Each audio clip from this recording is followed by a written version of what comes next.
누가복음 2장 1절부터 14절 제목을 듣겠습니다. 그때 가이사 아구스도가 명을 내려 천하로 다 호적하라 하였으니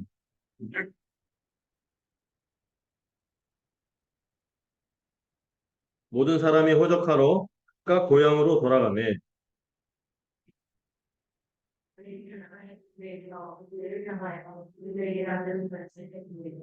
그 약혼한 마리아와 함께 호적하러 올라가니 마리아가 이미 잉태하였더라.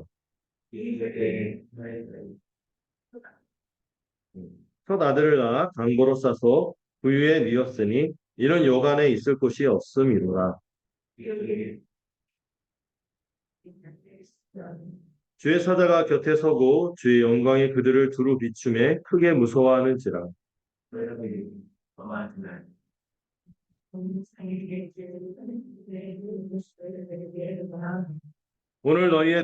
오늘 다윗의 동네에 너희를 위하여 구주가 나셨으니 또 그리스도 주시니라.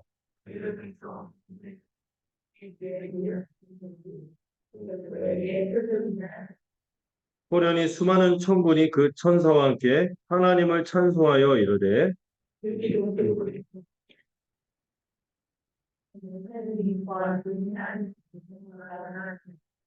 아멘. 어제에 이어서 오늘 또 같이 이렇게 모여서 예배하니까 좋네요. 우리가 예배할 이유가 있기 때문에 이렇게 예배하는 거죠. 예배할 이유가 우리가 안에 없다면은 사실 이 시간이 참 약간 그 시간을 소모하는 것, 낭비되는 것, 그렇지만은 우리 안에 이 예배의 이유가 가득해서 이 시간이 무엇보다 귀하고 소중한 시간이 되기를. 오늘 또 특별히 성탄 절이라고 하는 게 맞나요? 성탄의 날이기 때문에 성탄을 기념하고 정확하게 사실 이 날이 주님이 태어나신 날이라고 보지는 않아요. 12월 25일을 나중에 교회 전통에서 주님이 나신 날로 기념하자 이렇게 정한 거지 정확하게 주님이 태어난 날이 12월 25일은 아닙니다. 그러나 교회가 함께 이 날을 기쁘게 우리 주님의 성육신하고 우리에게 오시는 일을 특별히 마음에 새기고 믿음으로 서자고 이렇게 정한 거기 때문에 우리가 이 전통을 기획 받아들여서 이렇게 하는 거거든요. 근데 이렇게 하는 게 오늘날 좀 이게 약간 주님 오심을 기뻐해야 되는데 자꾸 그 다른 데 우리 마음을 많이 뺏기죠. 예. 물론 주님 자체가 우리에게 선물인데 다른 선물. 물론 그것도 주님이 주신 축복 중에 하나일 거예요. 그것도 누리고 하는데 어떤 흥청망청하는 분위기라든지 이런 것들 있죠. 이런 것들이 주되고 또 예수님이 주가 되는데 산타가 주가 되고 루돌프가 주가 되고 이런 것들은 우리가 좀 문화로서는 이렇게 받아들이지만 우리가 이렇게 이것이 우리의 메인이 되는 건 아니죠. 무엇보다 오늘을 누구의 생일을 우리 주님의 생일로 기념하면서 마음속에 기쁨을 누렸습니다. 안타까운 거는 그 IMF 때부터인가요? 그때부터 그리고 약간 민원도 있고 막 그래서 안 믿는 사람들이 있잖아요. 우리가 기독교 세계를 살고 있는 게 아니니까 안 믿는 사람들이 이 크리스마스 이렇게 얘기하는 걸 별로 안 좋아하고 미국에서는 메리 크리스마스 못한다. 미국에서는 메리 크리스마스 못한대요. 다문화, 다종교가 있기 때문에 어떤 특정 종교를 막 이렇게 하는 것들을 이렇게 못하게 하는 이런 분위기가 있습니다. 그래서 우리가 이게 캐롤도 길에서 많이 못 듣죠. 캐롤 왜 못 듣는지 아세요? 저작권 때문에 못 듣는 거예요. 이게 자본주의가 다스리는 세상이 됐어요. 그래서 주님의 기쁨을 그냥 막 자연스럽게 표현하고 이랬는데 이거 캐롤 들으면 백화점이나 교회나 조금 뭐 이런 데서는 좀 들을 수 있는 분위기가 됐어요. 근데 사실 이 성탄의 의미를 다시 깊이 생각하면은 그런 걸 위하여 이렇게 된 것이 아닌데 우리가 이 성탄의 의미를 좀 다시 한번 이 본문을 통하여 알아갔으면 좋겠어요. 자, 오늘 설교의 제목은 제가 따로 적진 않았죠. 여러분들이 쓸 수 있고 능동적으로 참여하도록 쓰지 않았습니다.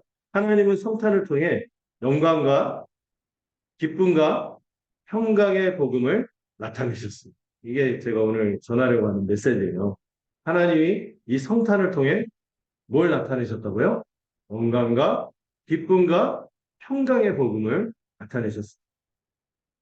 그래서 먼저 우리 그 1절에서 5절을 볼까요? 1절에서 5절을 보면은요. 그 가이사 아구스도 이렇게 나오니까 이게 누군가 하는데 우리말 성경 보면 어떻게 나와 있습니까? 아우구스투스 황제. 네. 영어로 어거스트. 생, 생 어거스틴이라고 상관없죠. 그거는 그 성인의 이름, 그 옛날 교부의 이름이고, 아우구스트. 이게 소위 우리가 흔히 말하는 시저. 뭐, 이게 그 독일식으로는 카이저. 막 이렇게 표현이 되죠. 옛날에 캐사를 이렇게 표현인데, 카이저, 뭐 시저, 이게 다 같은 표현입니다. 그래서 황제를 뜻하는 것이죠. 황제. 이 황제가 칙령을 내립니다. 칙령을 내서 이 로마가 통치하는 모든 지역은 호적에 등록하도록 해요. 지역에 있는 모든 인구들이 호적에 등록하는 그런 장면이 1절부터 5절에 있는데요. 이 내용을 통해서 제가 전하려는 메시지는 첫 번째 메시지는 하나님은 주권적인 계획대로 하나님은 주권적인 계획대로 세상의 권세를 이끄십니다. 또는 인도하십니다. 이 내용을 좀 보려고 하는 거. 여기 호적이 뭐죠? 호적? 여러분들 호적 다 있죠. 어, 그 국가가 어떤 그 통치를 행하기 위해서 인구가 어떻게 있는지를 조사하는 게 호적이에요. 호적. 그래서 인구를 조사하는 것인데 이 시저가 왜 이 호적을 등록하라고 합니까? 자기의 통치를 아주 편하게 하기 위해서, 효율적으로 하기 위해서 호적을 등록하라고 하는 것이죠. 이 시저가 통치하기 위한 조사인데 이 왜 이렇게 인구를 조사할까요? 이렇게 조사해야지 뭘 거둘 수 있어요. 어, 인드세라고 하죠. 사람 머리별로 세금을 거둘 수 있습니다. 세금을 거둘 수 있을 뿐만 아니라 누구누구가 자식에 누가 그 남자가 몇 명 있고 이걸 알아야지 나중에 뭐를 할 수 있어요? 전쟁이 일어나면 징집을 할 수 있죠. 징병을 할 수 있습니다. 이 병역을 부과하기 위해서 인구를 조사하는 다시 말해서 이 시저가 왜 이런 일을 하는 거였죠? 자기의 통치를 강화시키기 위해서. 자기의 통치를 더 강하게 펼치기 위해서 이 호적을 인구조사를 하는 것이죠. 그 당시 로마는요, 모든 길은 어디로 통한다? 로마로 통한다고 할 정도로 이 시저가 당시 로마를 제패할 뿐만 아니라 어디까지 다스렸냐면 유럽, 소아시아, 심지어 북아프리카 지역까지 전부 제패한 상황이었어요. 무려 그 로마 군대 하면은 아주 무시무시했죠. 그 로마의 그 일자리 그 빨간 닭뼈슬 같은 거 이렇게 하고 막 이렇게 그 가만히 있고 이렇게 나타나면 예, 적들이 두려웠죠. 무패 군대 해갖고 굉장히 두려워했던 그런 군사를 갖고 있었죠. 그러다가 이 로마가 1000년 이상 있거든요. 보통 제국이 500년 넘는 경우도 쉽지 않은데 로마가 1000년을 간 이유가 있는데 다른 제국보다 로마가 좀 오래 가긴 했어요. 결국엔 계시록의 예언대로 로마가 망하긴 했지만 로마가 이 1000년을 갈 수 있었던 이유 중에 하나가 로마가 뭐가 확립이 되어 있었냐면 법 질서가 아주 체계적으로 이 법이 굉장히 발달되어 있어요. 어떤 다른 나라의 법보다도 좀 더 세련되고 아주 체계적으로 되어 있었기 때문에 이 법에 아래서 살겠다는 사람들이 불만이 있어도 그 불만을 해소하고 막 이런 것들이 많으니까 이 로마의 체제에 수능을 한 것이죠. 그리고 아까 제가 뭐라 했죠? 모든 길은 어디로 통한다? 로마로 통한다. 그래서 그 유명한 아피아 가도라는 이 길이 있었어요. 전 세계에 이 아피아 가도가 펼쳐져 있었기 때문에 오늘날로 하면 우리나라가 발전한 것도 그 경제가 발전한 이유도 뭐가 발전했을 때, 뭐가 뚫렸을 때 경부고속도로가 뚫리면서 이게 경제가 굉장히 발전했잖아요. 모든 어떤 물자라든지 이런 자원들이 원활하게 분배가 되고 또 어떤 전쟁이 일어나거나 반란이 일어나면 빨리 군대를 투입할 수 있고 이런 것들로서 로마가 굉장히 오래 갈 수 있었던 제국의 힘을 갖고 있었죠. 네, 말로만 때우면 너무 그럴 것 같아서 어제와 달리 오늘 제 컨디션이 좋을 것 같아요. 네, 네, 별로 이렇게 대단한 거 중요한 건 아닌데 로마가 얼마나 대단한 걸 보여주고 이게 시저. 여기 시저는 뭐 프루타토 영웅도 막 여기 막 봐요. 굉장한 영웅이죠. 예, 그 옛날에 그 시오노 나나미가 그 로마 이야기라는 책을 보면은 이 시저가 얼마나 매력적이고 굉장한 인물인지 알 수 있습니다. 근데 이 시저가 이렇게 지도에 보면은 그 당시 지구의 거의 절반에 육박하고 물론 몽골이 더 많이 차지했어요. 그러나 로마 굉장히 오래도록 이렇게 굉장한 세도를 펼칠 수 있었죠. 여기에 비하면은요, 이 로마 어마어마하잖아요. 이 국경이나 이 그 나라의 규모가 엄청난데 여기에 비하면 이스라엘은 어때요? 이스라엘 크기가 얼마만한지 아세요? 이스라엘 크기가 얼마만한지 아시나요? 우리나라로 비교하면 우리나라보다 클까요? 작을까요? 작아요. 네, 제가 한번 얘기했죠. 경상도만은 경상도보다 약간 작나? 그런 게 이스라엘이고. 그 좁은 나라에서 지금도 뭐 가자지구 싸움 받지는 그런데 굉장히 작은 나라예요. 로마는 국강한 힘으로 이 이스라엘이 어디 있었냐? 아까 그 지도를 빨리 없앴네. 그 소아시아죠. 그 소아시아 지역 중에서 이 시리아 총독을 통해서 이스라엘은 총독까지도 필요 없어. 시리아를 다스리는 총독을 통해서 그래서 어떤 한 이스라엘 한 부분을 다스리는 그런 가운데 있었던 것이죠. 근데 이 로마가 얼마나 철저하면 이 시리아가 다스리는 아주 작은 지방 이스라엘의 이 총구석까지 샅샅이 인구 조사를 할 정도로 이 국력이 굉장히 강한 거죠.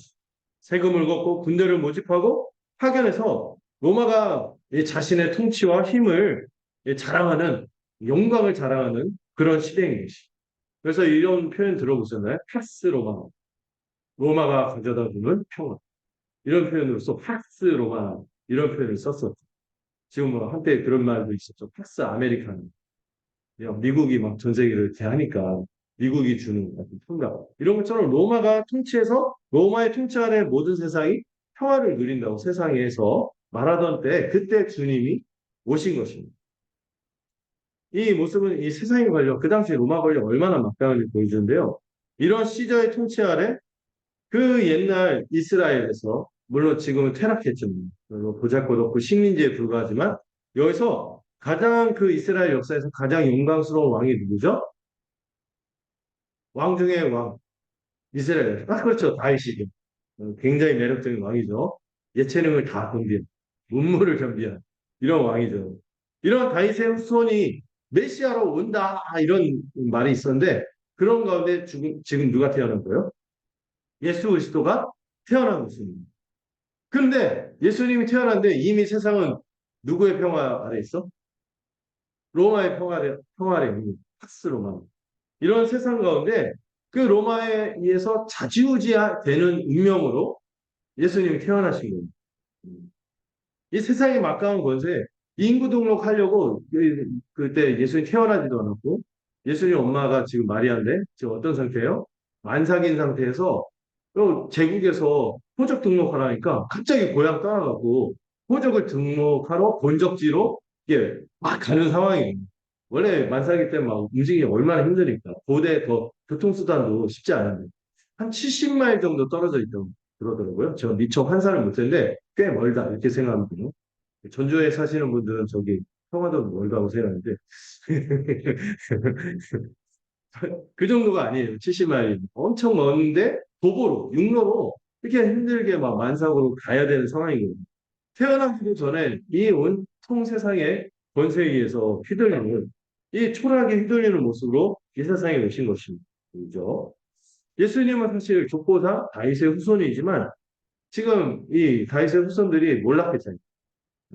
이 가난한 요셉과 이 다윗의 후손이지만 이 요셉이 얼마나 가난한 이 목수의 집안이잖아요.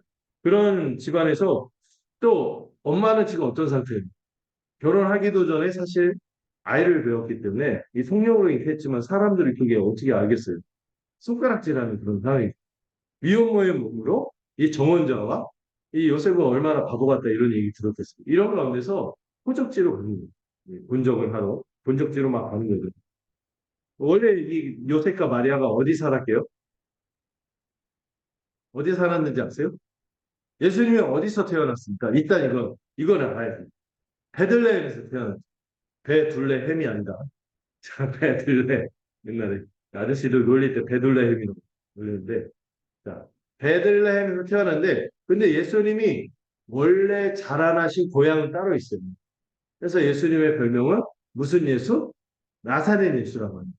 나사렛이라고 해서 지금 옛날 난지도 이런 느낌이 드는 난지도 지금은 잘 나가고 어디라고 했지? 이 전주 근처에서 어쨌든 거기 굉장히 수진 동네 이 나사렛에서 이렇게 멸시받고 하찮은 동네에서 이렇게 살다가 이 본적지가 어디예요? 베들레헴이긴 한데 베들레헴도 대단한 도시는 아니에요. 옛날에나 다 예언이 있어서 메시아가 태어난다는 예언이 있어서 좀 특별하게 여겨졌지. 이 작은 성읍이 베들레헴으로 힘겹게 인구 조사를 하러 가는 모습이 나오고 있습니다. 근데 여러분 생각해 볼 거는요. 왜 이렇게 예수님은 이런 상황 가운데 오셨을까? 또 이런 일은 왜 일어날까? 만삭인 어머니가 편하게 아이를 낳을 수 있는데 이렇게 인구조사를 하러 세상이 국가힘에 휘둘리는 모습으로 이렇게 베들레헴으로 굳이 가야만 이걸 생각할 필요가 있어요. 근데 여러분 공교로운 것은 예수님이 이때 가이사의 명령으로 베들레헴으로 호적을 위해서 호적하러 가지 않았다면 예수님이 어디에서 태어났을까요? 나사렛에서 태어나고 베들레헴에서 태어나지 않게 되는 셈이 되게 되는 거죠. 근데 이 세상 권력자의 명령에 의해서 억지로 갔지만은 결과는 뭐예요? 하나님이 원래 계획하신 메시아가 베들레헴에서 난다는 그 예언을 성취하게 됩니다. 이 과정으로. 이 메시아가 나신다는 다윗의 동네로 가심으로 여기 아까 제가 보여드리다만 성경 구절 있죠? 한번 볼까요? 음. 미가서 5장 2절에 이런 예언이 있거든요. 한번 읽어봅시다. 자꾸 화면을 가리네요. 자, 이제 보이나요? 한번 읽어보죠. 시작. 네.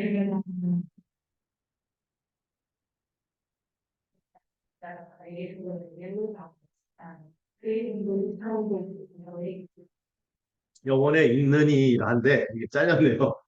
영혼에 있는 이. 원래 이 500년 전에 4, 500년 전에 이런 예언이 있었습니다. 메시아가 나타나서 유다 족속 중에 작지만 이 베들레헴이라는 동네 굉장히 작은 동네요. 거기서 누가 나온다? 이스라엘을 다스릴 자. 근데 이스라엘이 여러분 혈통적 이스라엘로 생각하면 안 돼요. 이스라엘의 뜻이 뭐라 했죠? 하나님이 다스리는 백성이다. 뜻이에요. 하나님이 다스리는 그 백성을 다스릴 왕, 메시아가 올 것인데 그의 근본은 어디 있다고요? 아주 오래전 영원부터 있는 분이시다. 바로 그 영원부터 계신 하나님과 같은 메시아가 올 거라는 이 예언이 누구를 통하여? 베들레헴에서 태어남으로 이루어진다. 이걸 통해서 우리가 알 수 있는 게 있죠. 이 세상에 권세와 능력들이 결국 누구의 뜻에 따라서 움직인다? 주님의 주권적인 계획을 이루기 위해서 움직이고 있는 거예요. 만약에 가이사가 이런 명령을 하지 않았다면 요셉과 마리아는 호적하러 베들레헴 갈 생각하지 않고 나사렛에서 갔겠죠. 근데 가이사가 이렇게 하는 바람에 억지로라도 베들레헴에 가서 이 요셉과 마리아가 완전히 하나님의 계획을 이해하지 못한 상태죠. 근데 이런 상황 가운데서 본인들은 이해를 못했어요. 왜 이런 일이 일어나? 번거롭고 너무 힘들다 하고 갔지만 이렇게 감으로써 주님이 바로 이곳에서 태어난다는 예언이 성취되게 된 것이죠. 이것을 통하여 우리가 생각할 수 있는 메시지가 있어요. 우리가 때로 우리 살다 보면요. 이 세상사가 우리 마음대로 안 흘러가는 것처럼 느껴져요. 세상은 너무 강하고 나는 너무 약한 내 상황은 왜 이렇게 힘들게 흘러갈까? 이렇게 생각이 들 때가 있습니다. 이런 삶의 어려움이 생기고 힘들 때 여러분 그런 오해를 하지 않았습니다. 하나님의 능력이 우리 가운데 안 나타나는 거죠. 하나님 우리 가운데 어떤 계획도 없는 것처럼 오해하지 않습니다. 요셉과 마리아는 지금 힘들게 지금 호적하러 가지만 사실 그 배후에는 누가 있어요? 하나님이 계획하신 바가 있어서 그것을 이루기에 이런 과정이 있었던 것이죠. 여러분 우리가 그때그때 잘 나가고 우리가 그때그때 좀 인기 있어지고 명예롭고 막 이런 거 하나님이 궁극적인 뜻이 우리가 그냥 잘 먹고 잘 살고 막 명예롭게 되고 이거가 하나님의 뜻일까요? 하나님의 우선적인 뜻은 우리가 거룩하고 의롭고 선한 자로서 하나님의 뜻에 합당하고 결국에 하나님의 영광에 합당한 자로 살아가는 것이 하나님의 목적이죠. 요셉과 마리아는 지금 어려운 가운데 있지만 그 세상이 막강한 권세에 의해서 휘둘리는 것 같지만 사실은 이 하나님의 거룩한 목적을 이루기 위해서 그의 인생이 그쪽에서 승리 가운데 흘러가는 것입니다. 이렇게 생각할 때 여러분 이게 요셉과 마리아만 우리에게도 동일하게 일어날 일인 줄 믿습니다. 하나님은 우리를 거룩한 자, 하나님의 뜻에 합당한 자, 하나님의 영광을 위해서 살아가고 그것을 이룰 자로 이끄시기 위해서 온 세상을 다스리고 모든 상황을 주관하고 지금 우리는 미약한 가운데 있고 아무것도 아닌 것 같지만 세상 하나님 지금 무엇을 통해 그분의 뜻을 이루고 있어요? 세상의 막강한 권세마저도 하나님의 뜻에 의해서 움직이도록 뒤에서 배후에서 역사하시고 있는 것이. 이것을 에베소서에서 이렇게 표현하고 만물 위에 교회를 주시고 하나님 우리 주 예수 그리스도가 지금 온 세상을 통치하시고 만물을 이 만물의 모든 권세와 능력을 다스리고 있는데 이 모든 만물 위에 뭐를 두셨다고 했어요? 교회를 두셨어요. 이 말은 무슨 말이에요? 우리 주님이 주가 되셨는데 이 모든 만물의 권세, 이 막강한 권세 이런 것들이 누구를 위해서 다스리시는 거라고? 교회인 우리, 하나님의 백성인 우리를 위해 다스리고 있다는 거죠. 눈에 보이는 상황, 우리가 번거롭고 힘들고 한숨 나오는 상황이 있다 할지라도 그 배후에 누가 역사하신다? 하나님이 우리는 세상에 우리가 세상에 의해서 휘둘리는 것이 아니라 하나님이 이 세상 권세를 꽉 붙잡고 그분의 선한 뜻을 위하여 섭리하고 있다는 사실을 우리가 잊지 않아야 하겠습니다. 자, 두 번째, 네, 두 번째 단락은 6절에서 9절 한번 우리 우리말 성경 한번 볼까요? 주보로 함께 읽어보겠습니다. 시작.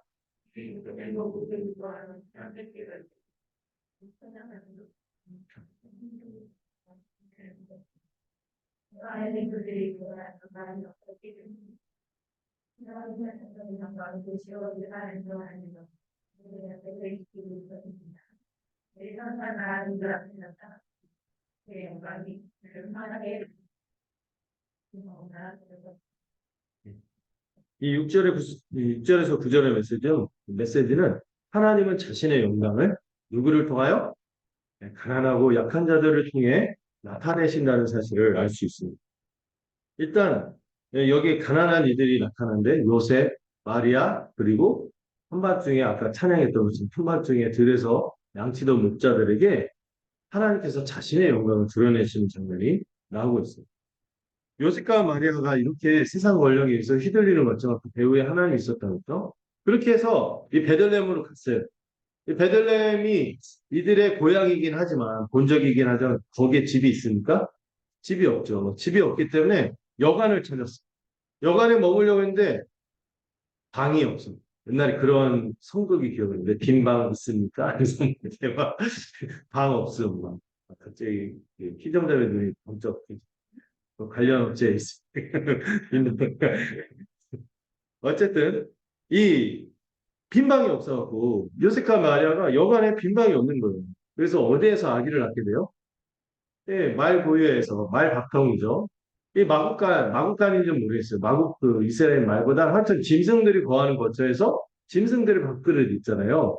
거기에 예수님이 이렇게 누여 있는 모습이 나옵니다. 이 사실 앞달라에서 우리가 하나님이 이 세상 권력을 이용해서 이 예언을 성취하기 위해서 요셉과 마리아를 베들레헴으로 이동하게 했다고 했잖아요. 그러면 하나님 주권자고 상황을 이끄시면 베들레헴에 가면 뭐가 있어야 돼?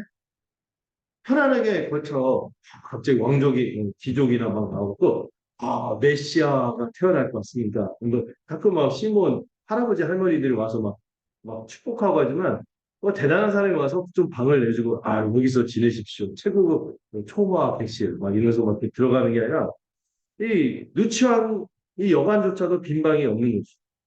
하나의 주권적으로 상황을 이끄는데도 왜 방이 없는 것입니까? 하나님은 여관에 빈 방이 있게 할 수 있는 분이시죠. 충분히. 그런데 그렇게 하시지 않으세요.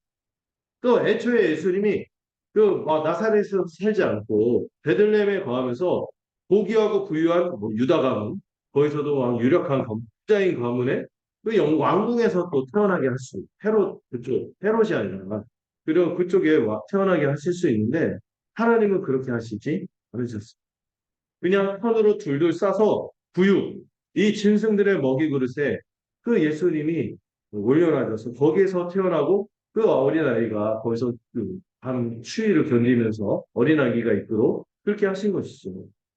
이것이 이 세상에 온 하나님의 아들이자 다윗 왕의 후손인 메시아 그리스도의 시작이었어요. 보통 위대한 왕이나 영웅들, 성인들은 이 그 탄생설화 같은 거 보면 화려하지 않습니까? 어, 우리 북측것에 어떻습니까?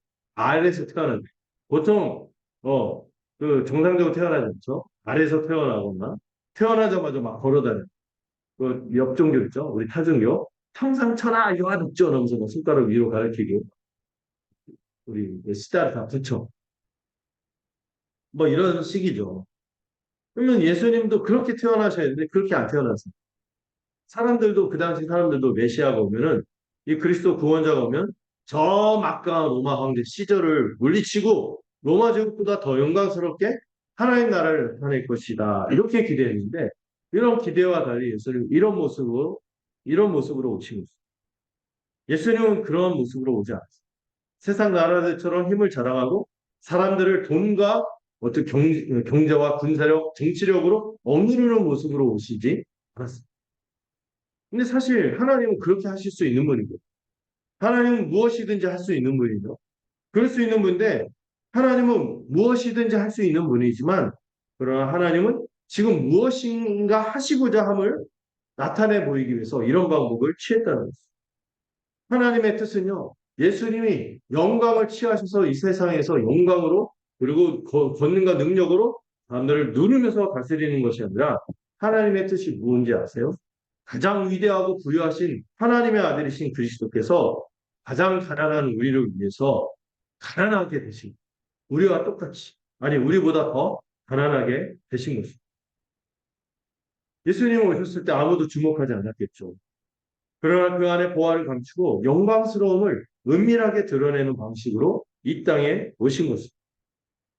예수님은요, 또 그렇게 초라하고 가난한 모습으로 가난한 자들을 위하여 오셨을 뿐만 아니라 누구에게 찾아갔어요? 누구에게 먼저 이 소식을 알렸어요? 뭐 제사장이라든지 왕이라든지 통치자들이라든지 이런 좀 삐까뻔쩍한 사람들에게 먼저 임하지 않고 전혀 생각지 않은 사람들에게 임하는 모습을 보여줍니다.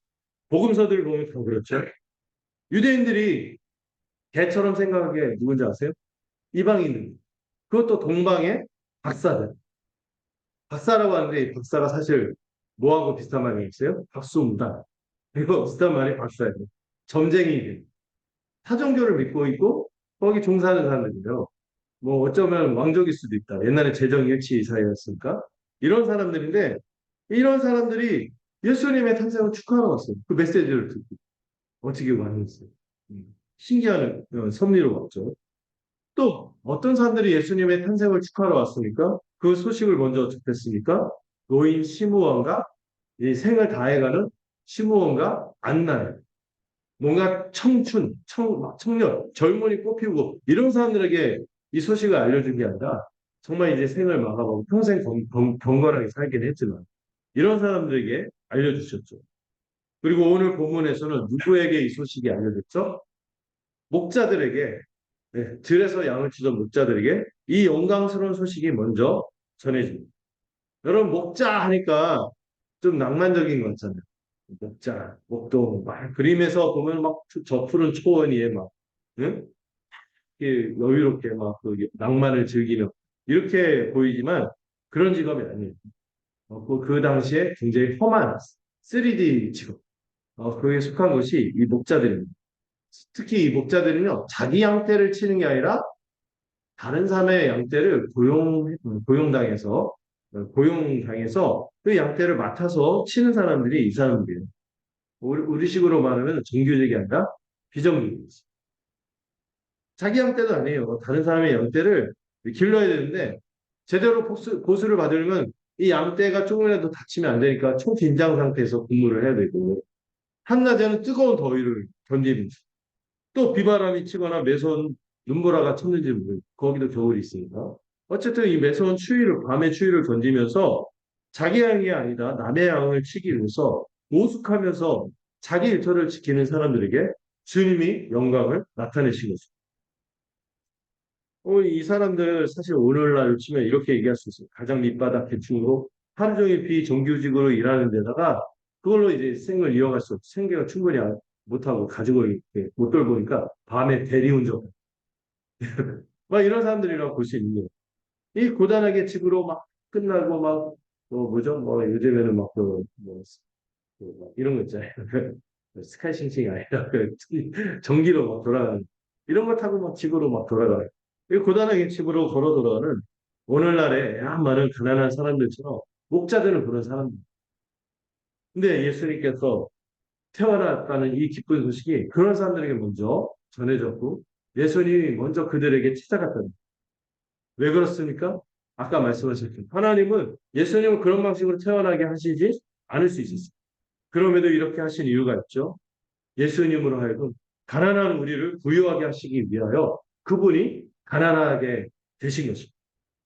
그래서 예수님 평생 가난하게 사셨어요. 제자들이 막 어떤 사람 부자 청년이 와서 예수님 막 따르겠다고 했을 때 예수님이 하신 말씀 있죠. 너우도 굴이 있고 공중의 새들도 자기 집이 있거늘 인자는 머리 둘 곳이. 음, 뭐 제가 막 이사를 많이 했대지만 그래도 머리들 직원들이 있었어요. 그렇게 괜찮게 살 수 있었는데 우리 주님은 그렇게 정처 없이 그날그날 그 거처를 걱정하면서 이게 지내야 돼요. 물론 염려는 없으셨고 그러나 그게 안정된 삶을 추구하지는 않아요. 그런 삶도 아니고 그런 삶을 사시다가 결국 어디를 향해 가셨습니까? 가장 가난한 자들, 이 죽음의 자, 갈보리의 험한 십자가를 향해 가신 것이 우리 주님입니다. 그래서 우리 오늘 성탄의 의미를 생각해 가장 부유하시고 가장 영광스러운 그분께서 가장 귀천한 자리에 가난하게 왜 오셨는가? 누구를 위해서? 가난한 우리를 부유하고 영광스럽게 하기 위해서 오셨다는 사실을 우리가 이 성탄에 또 기억하고 기념해야 하는 것입니다. 자, 마지막 10절에서 14절 한번 읽어보도록 하겠습니다. 우리말 성경으로 볼게요. 시작.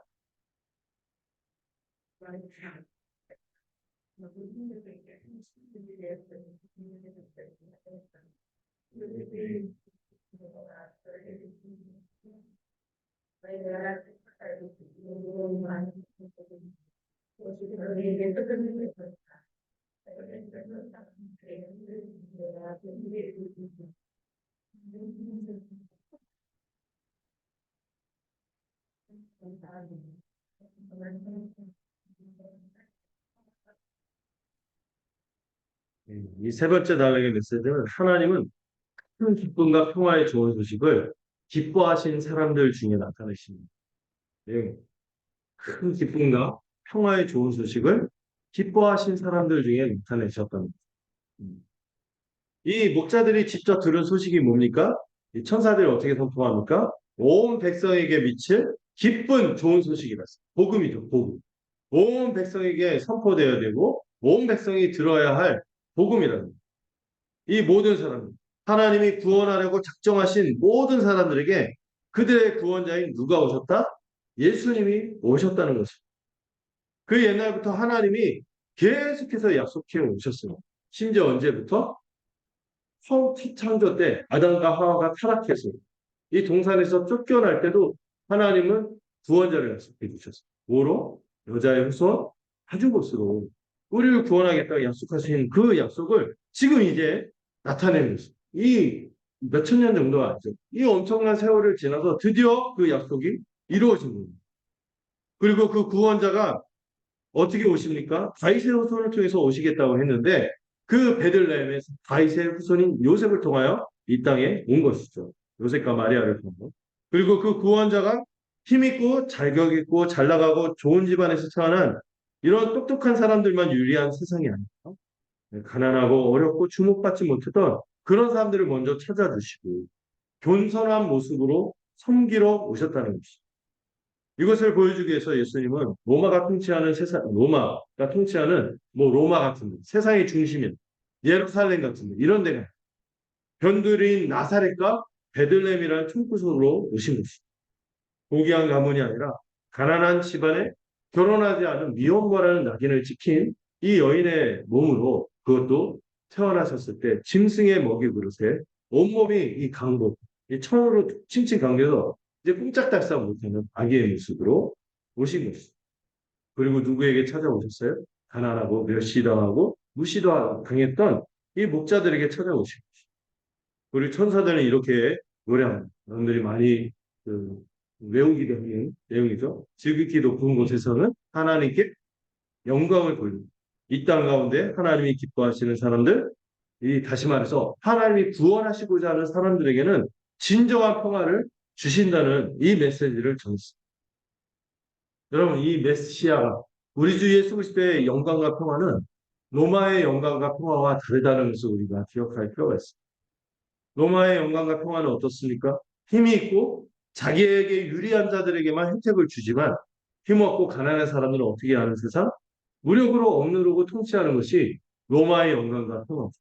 그러나 우리 주 예수 그리스도 메시아이신 우리 주 예수 그리스도의 영광과 평화는 힘없고 가난한 사람들에게 오히려 그들에게 가난하고 약한 모습으로 겸손과 섬김의 모습으로 다가가서 그들에게 위로와 소망을 주시는 것이 우리 주님이 가져다 주시는 영광과 평화인 것입니다. 예수님의 영광, 그 은혜와 능력으로 그 모든 사람, 이것을 받아들이는 모든 사람들은 하나님과 평화를 누리고 이웃과 평화를 누리는 세상이 되는 것입니다. 그 영광, 이 바로 겸손과 섬김의 절정으로 예수님께서 그 영광이 가장 절정으로 나타나는 게 뭐예요? 겸손과 섬김으로 예수님께서 우리를 섬기시다가 그 절정에 자기 자신을 완전히 내어주시는 사랑인 이 십자가로 드러나는 것이 그분의 영광의 절정인 것입니다.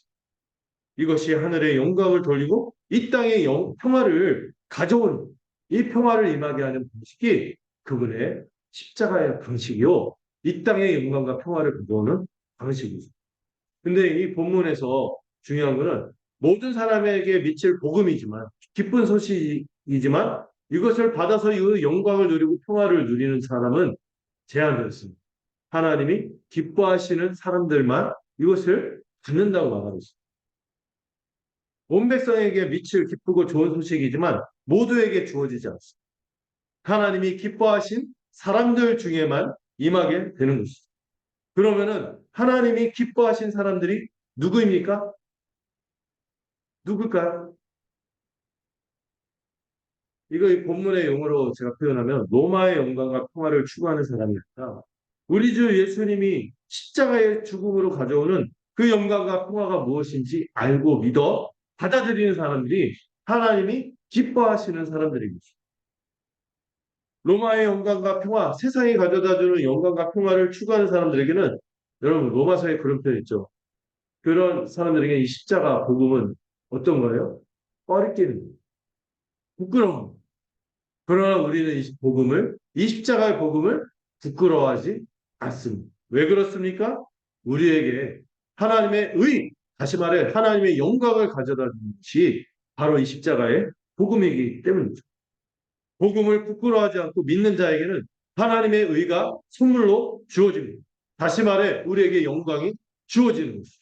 그런 자가 누리는 것이 바로 로마가 가져다 준 세상이 가져다 주는 평강이 아닌 우리 주 예수 그리스도께서 가져다 주는 평강을 누리는 것입니다. 이거는 아무나 받을 수 있는 게 아닙니다. 세상의 영광과 평화의 눈이 가려진 사람들에게는 보이지 않습니다. 그러나 이 복음의 영광을 아는 사람들은 이 평강을 알고 이것을 누리게 되는 것이죠. 자격 없는 자에게 거저 주어지는 이 전적의 은혜의 선물을 믿음으로 받아들이는 자가 이 천사들이 노래한 하늘의 영광이요 땅의 평화로다. 이것을 온전히 누리게 되는 것입니다. 오직 이것을 무엇으로만 누립니까? 믿음으로만 누리기에 이 영광과 평화를 누리는 데는 뭐가 없어요? 차별이 없는 거예요. 차별이 없는 거예요. 그저 겸손하게 하나님이 가져다 주시는 이 영광과 평화를 받는 자는 얼마든지 하나님이 기뻐하시며 그들을 구원받는 백성으로 삼아주신다는 소식이 여기에 담겨 있는 것입니다. 여러분, 로마의 영광과 평화, 이 세상에 그럴듯해 보이는 영광과 평화는 차별하는, 사람들을 차별하고 강한 자에게만 주목하고 능력을 갖춘 자에게만 주목하고 뭔가 자격을 갖춘 자에게만 주목하지만 우리 하나님이 가져다 주신 이 영광과 평화는 누구에게? 자격이 없습니다. 우리 주님이 가져다 주신 이 복음의 기쁜 소식을 믿음으로 받아들이는 자에게 이 복음을 부끄럽게 여기지 않고 십자가에 나타난 영광을 거리끼지 않는 자들에게 마음껏 부어주시는 것입니다. 이 성탄의 아침에 우리 모두 이 겸손히 하나님 앞에 나와서 그분이 주시는 이 은혜의 기쁜 소식을 이 성탄에 받아들임으로 복을 누리는 우리가 되기를 간절히 소망합니다. 말씀을 정리해 볼게요. 첫 번째로 하나님은 모든 권세와 능력을 그분의 계획을, 그분의 주권적인 계획을 통하여 움직이시는 분입니다. 우리가 그분의 계획 안에 있다는 것을 잊지 마십시오.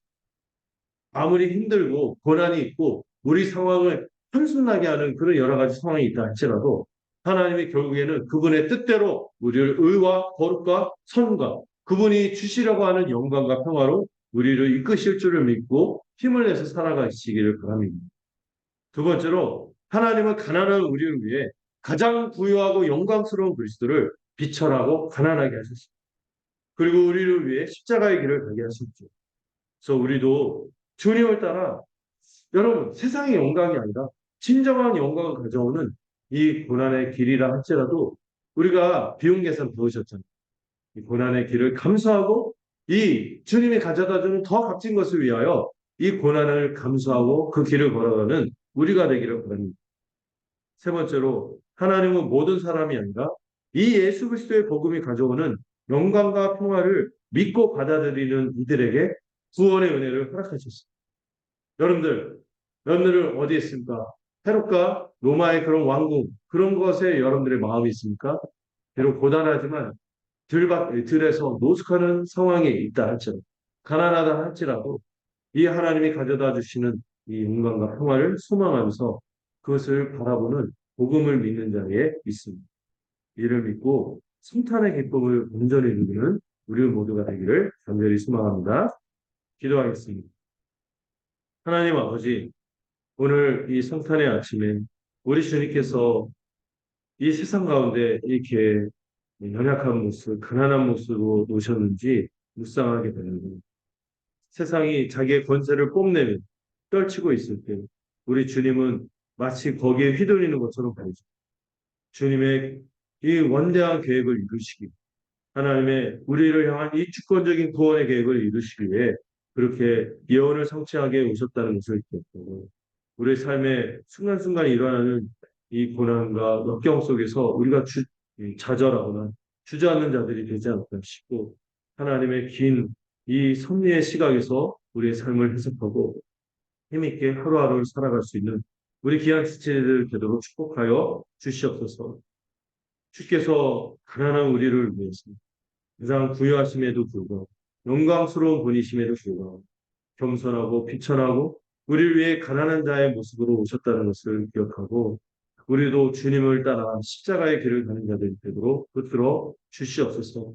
세상의 영광과 평화에 주목하는 것은 우리 주님이 가져다 주시는 이 복음이 가져다 주는 영광과 평화를 소망하며 이것을 그저 믿음으로 받아들임으로 하나님께서 주시고자 하는 이 진정한 영광과 평화를 다 함께 누리는 우리 서연의 귀한 지체들이 되도록 축복하여 주시옵소서.